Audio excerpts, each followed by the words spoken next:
Hello, glorious soul. Welcome to your Soul Service Astrology forecast for the week beginning the 18th of October 2021. I am Kelx. I am a 13-sign sidereal astrologer and creator of Soul Service Astrology.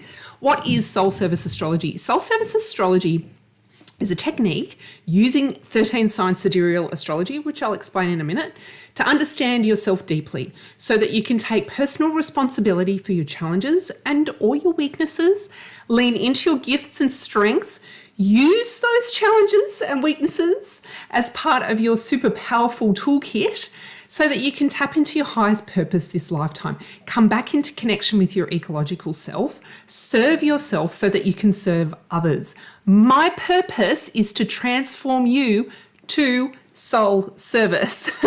That's my purpose. What's 13 sign sidereal astrology and why haven't you heard about it very much? It is true sidereal astrology. It is referencing the planets in relation to the constellations that we can observe here on the planet. What does that mean, Kel? Why isn't the other astrology? All those other astrologers were telling me that my sun was in X sign, but now you're telling me it's in a different sign. That's because they weren't observing the actual sky. Sidereal astrology observes the planets where they are in the night sky, and that's how the ancients did it. Historically, that's how astrology was referred to. So it's essentially astrology fed by astronomy to a certain degree. And so that you can look at the night sky and go, oh, look, the moon is in Scorpio tonight. And you can see the wonderful constellation of Scorpio. The moon isn't in Scorpio tonight. Just an example. All right, let's get on with this week's forecast. I'll share my screen. There we go. Why didn't my little animate button come up? There it is. All right, so this is Monday and the 18th of October, and you will be blessed to know that Mercury and Jupiter go direct. So we've had Pluto go direct, we've had Saturn go direct. Pluto and Saturn were retrograde for a very long time. You may have felt like you were in a bit of a holding pattern, having to go over, dive deeper to get bigger faith in yourself, bigger trust. With Saturn, it's like really consolidating down on your mastery and your resilience, and perhaps consolidating down on some of your business ideas as well. Now we have Jupiter going direct and we have Mercury going direct. So let's talk about Jupiter first. Jupiter has gone retrograde twice this year. I think it was retrograde at the beginning of this year. Now it's moving direct in Capricorn. So we can now start to build our dreams into our leadership. We can start to expand into that deep, deep faith in our leadership abilities. We can start to bring our spiritual philosophies and our dreams into our business, to start building our mountain, to start building that beautiful architectural business or service that you want to construct this lifetime. So you get to let that come into how you desire to work and what achievements that you're wanting to fulfill. Now, something that I've been working with lately is this concept of awe. Now, awe is an emotional response to stimuli that is very vast, and it creates a response in us that we kind of don't know how to respond. So it allows us to move into that state of, oh my goodness, there is something bigger than us. Now, with Jupiter, Jupiter is the biggest planet of the solar system. You get to use Jupiter to step into that feeling of awe. What if I could build the life of my dreams? What if I could become and have the career that I wanted, have the business that I wanted? What if I could work the way I want to work? What if I could achieve all of my dreams, right? So allow yourself to expand into that. Now, sometimes the earthly Capricorn can be a little bit too methodical and systematic and maybe a little bit too reasoning mind. But with Jupiter, there's this call for us to expand into the edges of awe so that can feed our imagination, because our imagination creates our world. And if you want to dream up a new world, or do we want to keep going on the trajectory that we're on? I would really encourage you. I want to see all you soul service providers out there igniting your dreams, igniting your passion, having big faith, and just taking those consistent, consolidated, continual steps towards what it is that you want to build and walking up that mountain that you want to create. So that's Jupiter. And it's wonderfully timed with Mercury going direct in Virgo. Now, Mercury is our logical mind. It's been having a little bit of a review, perhaps a rest, perhaps there's been some confusion, perhaps you've been doing a skills audit, perhaps you've been going, okay, I'm using these modalities in my service, perhaps you've been looking at your health, perhaps you've been looking at how your soul service serves you first and the tweaks that you've needed to make. I really hope that you have, because it's a wonderful opportunity. Retrogrades, Mercury retrograde in particular, 3 times a year, 3 weeks, 3 times a year, offers us this opportunity to give the mind a break, particularly in our Western society. Gosh, we need it, don't we? To give our mind a break. We get to reflect, maybe not make too many decisions. Maybe we get to be a little bit nebulous and go, oh yeah, and we write and we just maybe create a story and think about a few things before we actually have to make some decisions and start implementing. It's also a great time to look at your health, your mental health, your physical health, because of course you can't serve. Virgo is all about service, and there's still 3 planets in Virgo. Is all about service. You can't serve from an empty bucket, right? And I say bucket because clearly we are bucket, not just a cup.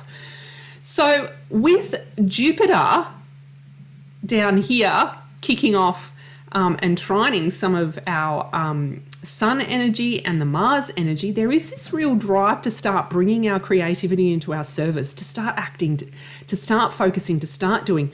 So I really hope that you've had a period where you've been able to rest, calm the mind, and now you get to feed your mind with your dreams, and your mind gets to have a say in your dreams, and you now start to lay down some of those new ways of doing and being and bringing your service to the world. So that's what I'm hoping you can start to feel, that energy shifting now. Okay, so that's Monday, big Monday. Tuesday the 19th, we have, as you will have noticed, I sort of started to mention, this trine energy for Jupiter down into Mars. Very earthly, so there's still a lot of earth energy around. So this is very much the divine meeting our earth selves. Now, if you feel uncomfortable with me saying that, that's fine. Lean into that. There is a divine element to us. How could there not be? I encourage you to sort of lean into that edge of awe when you think, how are we even possible? Like, you think like that when you think about the dinosaurs. How were they even possible? And they were possible, right? So there is this divine nature to us. There is something bigger, Jupiter here at play. Can we start stepping into that and start feeding that into how we act? And what that means is that you get to have fun and you get to play and you get to work how you bloody well want to. Even if you're in a career, you get to have a say. So allow yourself, maybe there's some small tweaks that you can start making to, okay, so this is how I'm going to do something today. This is not working for me that way. I feel really and dull. But now I want to let Jupiter in and to sort of feed how I'm getting things done and what I'm focusing on. The focus in getting things done is very Mars, right? Now, with this earth energy, we want to make now, we want to do, we want to build, we want to start laying down foundations, we want to start serving ourselves. We've served ourselves with Mercury retrograde. Now we can start bringing some of our creativity to the world. Small, consistent steps are still steps. So feel this really wonderful positive energy where you get to be the leader of your dreams and you get to filter that into this big faith, big leadership energy, and you get to feed it into how you're going to act for yourself and then for your community and the greater whole. And you can use that concept of awe to expand into that. Find it hard to step into the concept of awe? Go and find some images of Saturn and Jupiter. They're the two biggest planets of our constellation. Then maybe some images of the sun. Again, massive, right? So you want to be looking at something that takes you into this, I don't quite understand what I'm looking at feeling state. And that's the concept of awe. And it has been demonstrated that it allows our individualistic self to be somewhat diminished, and we're more inclined to want to work for the collective and the greater whole and be more compassionate. And don't we need a bit more of that in our lives? So let's look at Wednesday, the 20th of October. Okay, so with all this Virgo energy that's hanging around, and you can see that Virgo is a massive constellation. So we get a lot of Virgo energy every year, right? I think there's an archetypal quality to that. We are divinely human, right? And our purpose is to be of service this lifetime. So, of course, the cosmos has designed the biggest constellation to be the constellation of service to ourselves and of service to the greater whole. And of course, it's of service to our divine self as well as our earthly self. And that's really where Pisces comes in. And Pisces is that opposition. So we can't always get stuck down here on planet Earth. I want you to feel encouraged to expand into those unknown qualities, to lean into those edges of what's possible. Allow yourself to meditate and see imagery or hear things or feel things or know things. Perhaps your dreams, Pisces is the ruler of dreams. And I'm talking about nighttime dreams, not the dreams where you want to create something, where you see things that you have absolutely no control over. Maybe you start bringing those images through. You start writing them out. Perhaps you start speaking them, and there might be messages in there for you. So this little opposition, you may feel yourself flip-flopping. You might be like feeling all that earth energy going, I've got to get stuff done. Now I've had this break. I've recalibrated. Now I've got to get shit done, right? I would still encourage you to have that energetic scaffold to step into, to allow yourself to be nebulous and look after yourself, because Chiron is about our wounds and our healing. And our healing can also be found in spirit. So this is basically balancing up the very earth self with the divine self. So make sure that you're getting some meditation in there and bringing some of those energetic practices in. And like I said, small steps count and they're cumulative. So if you're doing 5 minutes of meditation one day, 5 minutes of meditation the next day, it all counts, okay? And then you build on it. So that's the 20th. Let's have a look at the 21st of October. The 21st of October, we have a full moon. And the full moon is, I'm just going to take this back so we can see where the full moon exactly is. I'm looking over here where it's exactly opposite the sun. It's in Pisces. So what I just said about really expanding into that spiritual and mystical nature, allow your feelings and emotions to go there. Attune to your dreams. Let your intuition feed you up. Maybe you've got to go into your backyard and run around naked and howl at the moon, to release some energy. Maybe you're going to have a big purge and a big release and a big cry. You're going to turn off your analytical mind. This is a call. There's so much earth energy at the moment with having a full moon in Pisces, with all this earth energy that we've got. It's really designed to balance us out so that we know that we're fully divine as well as fully human, and that we start to get to connect with that higher power, and that we start to connect with that essence of something greater than us. And lo and behold, if you go out and observe the full moon, you're stepping into a state of awe. And how awesome is the moon? The moon controls our tides. And of course it controls the ebb and flow of the water in our body. If it controls the ebb and flow of the water in the ocean, which is down the road from me and over the ridge, of course it's having an influence of the water in my body. Because we're not separate, right? So Allow yourself on Thursday the 21st, to do something that you really deeply desire to do. And make it, you might make a beautiful ritual. It might be really mystical and spiritual. It might be a deep meditation. You might take a bath. You might go for a swim in the ocean. You can see where I am in the world. It's going to be in the early hours of the morning. So allow yourself to go there. Go into your divine self. So let's take our clock forward a little bit to midday so that I can go days. So that's the full moon on Thursday the 21st. Then we have Friday the 22nd of October, and we have Venus moving into Ophiuchus. So this really gives me an opportunity to talk to you about Venus and Ophiuchus. Venus anciently was really one of the key components to the development of the great Sumerian poem, The Descent of Inanna.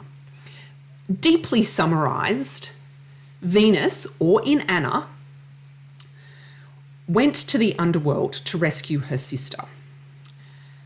She had to go through 7 gates, and she had to reveal 7 layers of her ego to the point where she was completely naked. She had no identification with the physical world to go into the underworld to rescue her sister. She had to die, essentially, and what this refers to is our ego death. Now, Venus has just transited through Scorpio, and Scorpio represents the underworld. So perhaps you have gone in and had a look at your ego self, and there's some things there that you don't really like about your ego self, and that they have been controlling you. But now you've been in the underworld, now is the journey back out. So Inanna comes back out after some time in the underworld. Now, she's the only planet that does this. It's the only story that does this, because typically when you go to the underworld, you stay in the underworld. But Venus and Inanna didn't. They came back. So what this suggests is there's this life, death, life cycle. There's this regenerative cycle, which Venus represents. Venus historically was both the goddess of love and war. So I feel like in there, it's like the two opposites. It's like of death and life. So when Venus comes back out and moves into the sign of Ophiuchus, Ophiuchus is our wounds and our vulnerability. It is the sign of the snake handler. Snake is a transformation, and I link it to this snake having just put on a new skin. So as Inanna comes up onto the new surface, she's learnt so much as she's gone down in and descended to the underworld and then come back out again. Learnt so very much. So there's a sense of vulnerability there. But we don't think that that's something bad, right? So how does this link to us archetypally at the moment? How can we use this energy? Feel into what some of your vulnerabilities are at the moment, but how does that make you more connected? And how does that bring a certain uniqueness to how that you connect with people? Now, this is not letting our wounds or our vulnerability lead us, whereas that would be using that energy in shadow.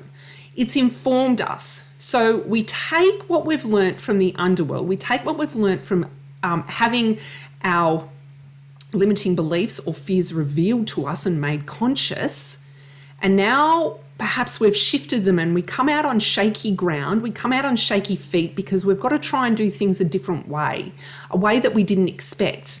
And perhaps we're feeling a little bit wounded in this state, but it's not going to stop us from taking the steps. But we don't have to go fast, right? And you get to feed this kind of alchemical situation into how you connect with people. Now, if you're not feeling like connecting really outwardly at the moment, this might be more of a reconnection with yourself, your body, your self-love, because Venus is very much about self-love, before you start shifting more into becoming more of the liberator in Sagittarius, having learnt the lessons of the underworld and then coming out and sitting in our vulnerability. So Brené Brown always says that vulnerability is a superpower. With Venus in Ophiuchus, I want you to honor and cherish your alchemy, and I want you to be raw, wild, and passionate and use it. Okay, so let's move on to Saturday, the 23rd of October. We have Pluto square Mars. So you've heard me mention the beginning of the week, the time is now that we're starting to take some more steps in relation to our service. We're doing a bit more. Perhaps there's a few more tasks that we need to do. Perhaps the mind's working a little bit more. We're getting our creativity out there. We're looking after ourselves. But also perhaps we're doing some new things with this, we've stepped into bigger faith into ourselves. Perhaps we're laying down some new habits, some new patterns, some new beliefs, some thoughts, new feelings. And of course, limiting ones are going to come up. So what I encourage you to do with this transit is to lean into that. Notice the patterns. Notice where you feel like this is a problem. This is a problem. I don't like being here. And see if you can name that. What is that? What is that that's holding me back? Because there's a bridge you need to cross to get to the other side so that you don't feel like that. But just know, as soon as you become aware of these thoughts, feelings, and beliefs, you can shift them. And gratitude is the way to do that. So that's the Pluto square Mars. And then on Sunday, we finish with a wonderful little transit that's just going to happen on Sunday, but it sort of rounds out the week very nicely. Saturn in Capricorn is trine the moon. Now, this is only happening for this day. Normally, I don't really talk about these types of transits because they're so fleeting, they're not huge. But I wanted to talk about this one because there's so much earth energy and there's so much up-leveling happening at the moment. And there's so much of us being made conscious and aware of reality and the veils being removed, that I thought that this was lovely, that the leader and the architect get together and they get to play in the field of your feelings, which is the moon. And you get to be the architect of your feelings and emotions. And I just thought it's a wonderful way to end and round out the week, that if you were having any limiting beliefs, if you were laying down some new strategies and systems and ways to work, ways to do things, creating something new, I want to encourage you that you get to be the master, the architect, the leader of your feeling state. And you are allowed to keep stepping into this new feeling state that you want to program. And the more that we all step into the feeling states and be the leader of the feeling states that we want to feel, the more that we'll start to construct them in the world. So that rounds out the week of the 18th of October 2021.